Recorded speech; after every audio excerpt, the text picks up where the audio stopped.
sign, Cancer, Pisces, and Scorpio. Kumusta po kayo guys?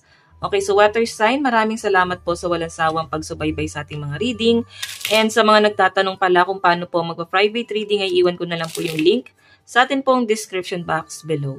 Okay, so tingnan natin water sign. Ano ba ang inyong gabay kapalaran ngayon? Okay, water sign.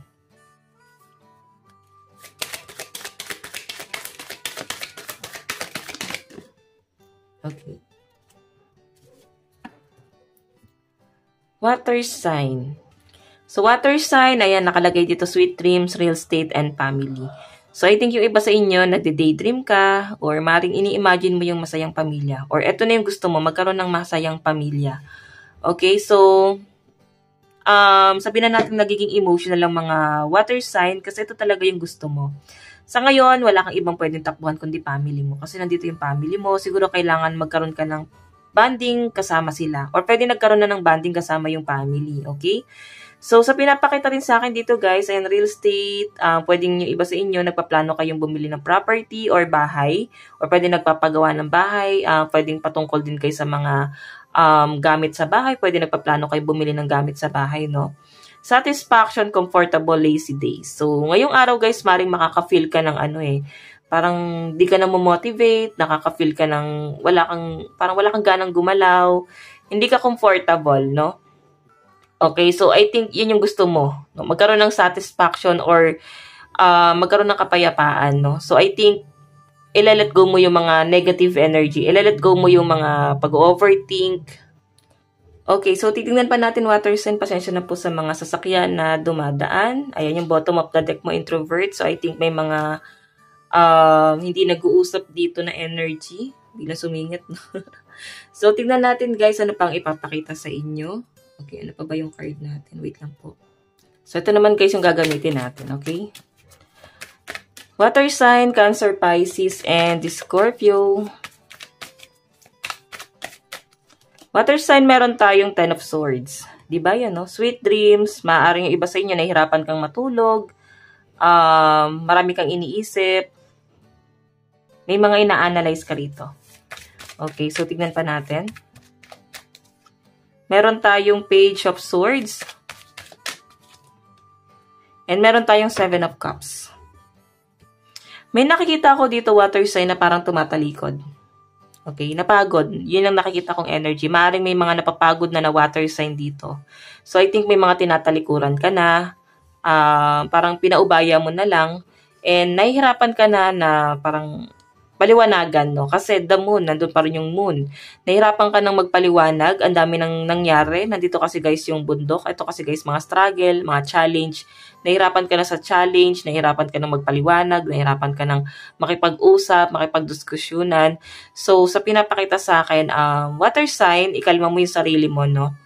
And after na to, na mapakalma mo yung sarili mo, isipin mo kung ano yung dapat mong gawin, saan ka dapat magsimula, ano yung kailangan mong simulan, okay? So, yun yung pinapakita sa akin. Tignan pa natin ang water sign, ano pang ipapakita sa akin. Pero itabi muna natin to. Ayan, so guys, ang lucky number mo is 39, 70, and 46. Tignan pa natin, water sign. Pagdating sa inyong career and finances. Career and finances.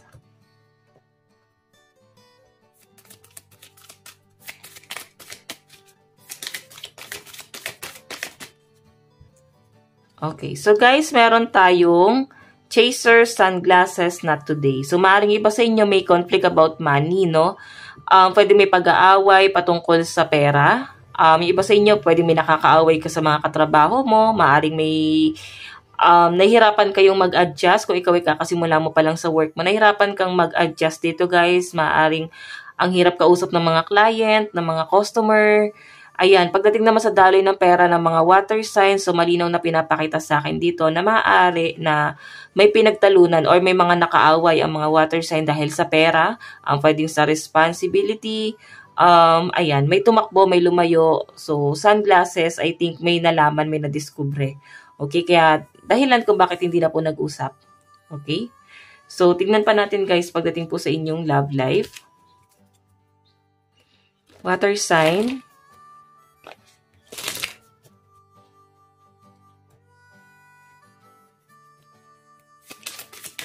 Love life po ni water sign. Oops. So, meron po tayong the sword and rose, date, and self-indulgence. So, iba sa inyo guys, para ngayong araw, mapapaisip ka na para bang kumilala kaya ako ng bago.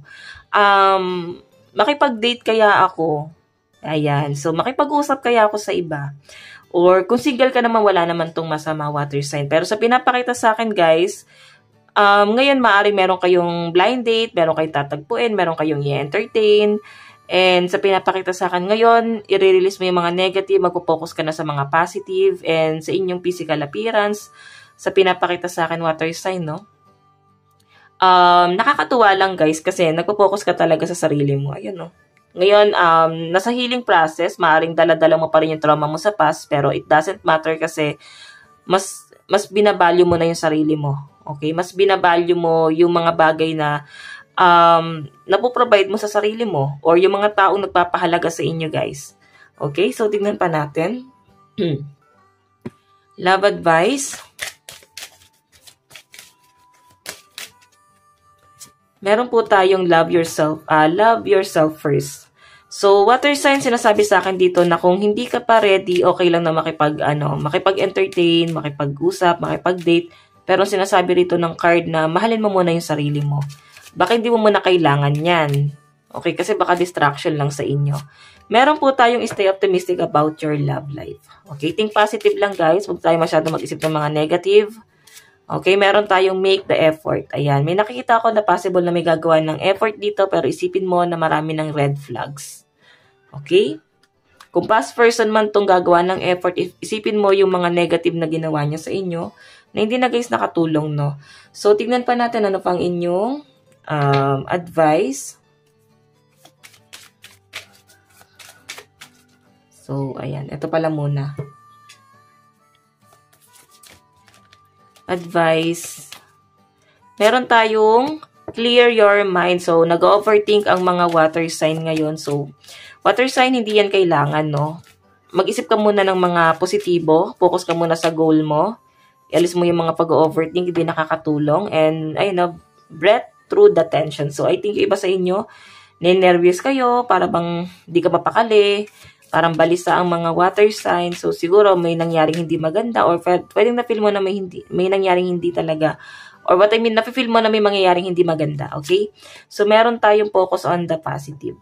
Okay? Ayan. Sabi nga kanina nung card, i-clear mo yung isip mo, no? I-alis mo yung mga negative at mag-focus ka sa positibo. So, tingnan pa natin, guys. Meron po tayong Creator Earth. So, maaring Earth sign ng mga kadil ng mga water sign, Cancer, Pisces, and Scorpio. Meron tayong Nourish the Sacred Feminine. Siguro guys, parang alpha, alam mo yon, yung matapang, may kumokontrol na isang tao na maaring dominante. Pwede ikaw yon or pwedeng ibang tao. Okay, so meron tayong cozy up with risk. Iba sa inyo guys, ayan, may mga bagay na parang kailangan mong take ng risk, no? Parang kailangan mong humakbang, subukan, walang masama dyan. Okay? Okay. So, water sign, ito lang naman po ang inyong reading. Hanggang sa muli. God bless and love you all. Bye-bye po!